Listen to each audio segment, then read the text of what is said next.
The ledger lay open on Dr. Elias Thorne's desk, its pages brittle and foxed with age, a testament to years of meticulous, almost obsessive record-keeping. Outside his window, the Alabama sun, a relentless orb of fire, beat down on the dusty main street of Willow Creek. The year was 1847, and the air hung thick and heavy, laden with the scent of blooming jasmine, the distant hum of cicadas, and the ever-present cloying sweetness of ripening cotton. But Thorne, a man whose world was usually confined to the tangible and the empirical, was lost in a pattern that defied easy explanation, a chilling anomaly that had begun to consume his every waking thought. 17 girls, all born with hair the color of a sunset blaze, a fiery, unmistakable red, all with skin so pale it seemed to drink the light, almost translucent against the deep, rich tones of their mothers. And not one of them, not a single one, had a known father. The first instance had been a curiosity, a genetic quirk, the second a strange coincidence. But by the 17th, spread across 6 different plantations, the pattern had solidified into something far more sinister, a silent accusation etched into the very fabric of the community.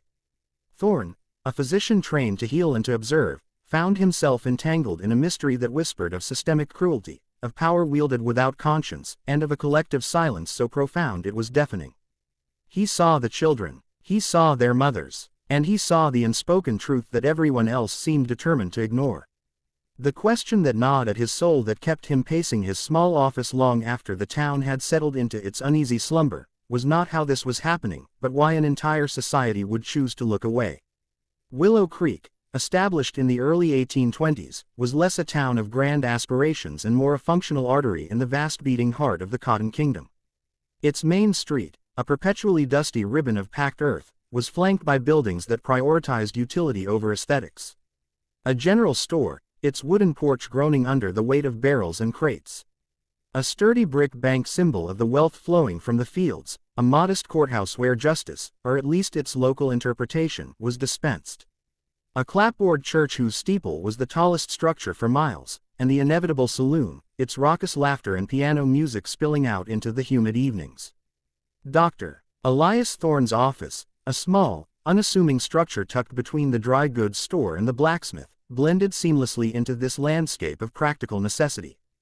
Thorne had arrived in 1842, a young man in his late 20s, fresh from his medical studies at the University of Pennsylvania. He'd envisioned a life of intellectual pursuit, perhaps even contributing to the burgeoning fields of medical science. Instead, the South had offered him a stark reality, a practice dominated by the brutal exigencies of plantation life. His days were a relentless cycle of treating sunstroke, fever, dysentery, and the myriad injuries inflicted by the unforgiving labor of cotton cultivation. He set broken bones, lanced boils, and most frequently attended to the births of children, both free and enslaved. The white families, the planters and their kin, viewed him with a mixture of respect and condescension, preferring their own remedies for minor ailments and calling upon him only when death seemed imminent. The enslaved population, however, saw him as a necessary, if sometimes feared, presence, a man who could alleviate suffering even if he could not change their circumstances. He was a man of quiet habits, Thorne, with a lean frame that seemed perpetually stooped over his medical texts or his ledger. His spectacles perched precariously on his aquiline nose were often smudged, and his thinning brown hair was perpetually disheveled from nervous habit. He was a bachelor, his life devoid of the domestic comforts that many of his peers enjoyed. His true companions were his books, his meticulous notes, and the ever-present unspoken questions that simmered beneath his calm exterior. He was, above all, an observer, a man who believed in the power of data, of patterns, of the cold, hard facts that could be gleaned from careful documentation.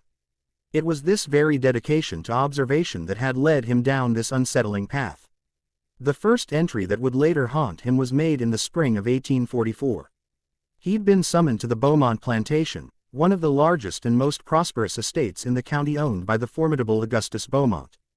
The call had come in the dead of night, a frantic rider on a lathered horse, signaling a difficult birth. The mother, a young enslaved woman named Clara, couldn't have been more than 18. She'd been in labor for nearly a day, her cries muffled by the thick walls of the small windowless cabin she shared with her family. Thorne had worked tirelessly, his brow beaded with sweat in the oppressive heat, guiding the birth with practiced hands. When the infant finally emerged, a tiny squalling bundle, Thorn had performed his routine examination. He checked for 10 fingers, 10 toes, listened to the strong beat of her tiny heart, and cleared her lungs. A healthy girl by all accounts. But as he'd wiped away the vernix, his fingers had brushed against a shock of hair.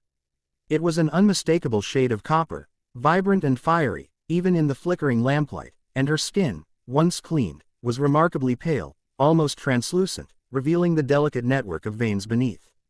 He'd glanced at Clara, whose skin was the color of rich earth, and then at the other women in the cabin, their faces etched with concern, their complexions uniformly dark. Red hair, Thorn knew from his medical texts, was a rare genetic variation that could appear in any population. But this combination, the intense red, the extreme pallor, was striking. A beautiful girl, Clara, he'd said, his voice softer than usual as he wrapped the infant in a clean cloth and gently placed her in her mother's trembling arms. Clara had looked down at her daughter, her face a complex tapestry of exhaustion, relief, and something else Thorn couldn't quite decipher. A flicker of fear perhaps, or a deep, weary resignation. "Thank you, doctor," she'd whispered, her voice hoarse, her eyes never leaving the tiny face nestled against her breast. Thorn had lingered, as was his custom, ensuring both mother and child were stable. As he'd packed his instruments, the question, almost an afterthought, had slipped out. "The father, is he here on the plantation?" The air in the cabin had grown heavy, thick with unspoken tension. The other women, who had been murmuring softly, fell silent, their gazes dropping to the rough-hewn floorboards. Clara had simply shaken her head, her eyes still fixed on her daughter. "Don't know, sir," she'd murmured, her voice barely audible. "Don't rightly know." It was an answer Thorn had heard countless times. In the brutal calculus of slavery, the paternity of enslaved children was often deliberately obscured, especially when a white man was involved. To acknowledge such a union was to invite complications, to challenge the carefully constructed fictions of racial purity and ownership. The children, regardless of their parentage, were simply absorbed into the enslaved population. Their mixed heritage an open secret that was never openly acknowledged. Thorn, accustomed to the unspoken rules of this society, had accepted the answer without pressing. Further, he'd made a brief entry in his ledger. Female infant, healthy, unusual coloring. It was a curiosity, nothing more. But then, 8 months later, another call had come. This time, from the Oak Haven plantation, a smaller, less prosperous estate. The mother, a woman named Bess, had gone into premature labor. Thorn had arrived to find a desperate situation, and despite his best efforts, the infant, another girl, had been weak and sickly. She'd lived only 3 days. But in those 3 days, Thorn had noted the same distinctive features. Bright, fiery red hair and pale, almost translucent skin. He'd asked Bess the same question and received the same weary, resigned answer. "Don't know, sir." 2 red-haired girls born months apart on different plantations to different mothers. It was unusual, certainly, but Thorn, ever the rationalist, had still sought a scientific explanation, perhaps a rare genetic trait, a distant common ancestor whose genes had resurfaced. He'd consulted his medical texts, searching for precedents, for explanations. But then there had been a third and a fourth. And by the summer of 1847, when Thorn sat at his desk, the ledger opened before him, the number had climbed to 17. 17 girls, all with the same distinctive red hair and pale skin. 17 girls born to enslaved women across 6 different plantations. 17 girls whose fathers were unknown or at least unacknowledged. The statistical improbability was staggering. Thorn had spent countless hours poring over his records, cross-referencing dates, locations, and the physical characteristics of the children. He'd ruled out environmental factors, genetic mutations within the enslaved population, as the mothers showed no such traits, and any other plausible scientific explanation. The only conclusion that remained, the only one that fit the undeniable evidence, was one that Thorn had initially resisted with every fiber of his being. These children all shared a father, a white father, a father with distinctive red hair who had access to multiple plantations and the power to ensure that his actions would never be questioned, never challenged, never even whispered about. The realization had settled upon Thorn slowly like a suffocating shroud. It was not a sudden epiphany, but a creeping dread, a cold certainty that seeped into his bones. He had uncovered a terrible truth, a systematic pattern of abuse that had been unfolding for years, right under the noses of an entire community. And now the impossible question: what should he do about it? The town of Willow Creek, like so many others in the antebellum South, operated on a delicate yet brutally enforced social contract. It was a world built on rigid hierarchies, where power flowed downwards from white men of property and wealth. At the bottom of this pyramid were the enslaved who possessed no legal rights, no voice, no protection. The law itself was a tool designed to maintain this structure, to protect the interests of the powerful and to crush any challenge to their authority. An enslaved woman who accused a white man of rape would not only be disbelieved, but would likely face severe punishment for daring to speak against a white man. The very concept of rape in such a context was legally meaningless. Enslaved people were property, and a man could not be accused of a crime for using his own property or for trespassing on another man's property with that man's tacit permission. The children born of such unions were simply more property, more assets to be worked or sold as their owners saw fit. Their existence was a testament to the absolute power of the white man, a power that extended even to the bodies of enslaved women. Even if Thorne could somehow bring charges against the perpetrator, and he had no legal standing to do so, the case would be heard by a judge who was likely a friend or business associate of the accused, and decided by a jury of white men who had every incentive to protect one of their own. An accusation of this nature would be seen as a betrayal of racial solidarity, a dangerous precedent that could undermine the entire system. The consequences for the women involved would be dire. To draw attention to their children's paternity would be to mark them as troublemakers, as threats to the social order. They would be punished, sold away, separated from their children and families. The very act of trying to help them would likely make their situations worse. Thorne understood all of this. He was not a naive man.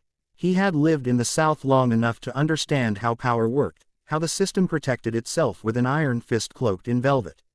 But understanding did not make the knowledge any easier to bear. It festered within him a toxic brew of anger, frustration, and helplessness. He found himself lying awake at night, staring at the ceiling of his small bedroom, the sounds of the night, the chirping crickets, the distant baying of a hound, doing little to soothe his agitated mind. He imagined confronting the man directly, demanding an explanation, threatening to expose him. But to what end? The man would deny everything, and Thorne would be ruined, his practice destroyed, his reputation shattered. He imagined writing to authorities in Montgomery, laying out his evidence in careful detail.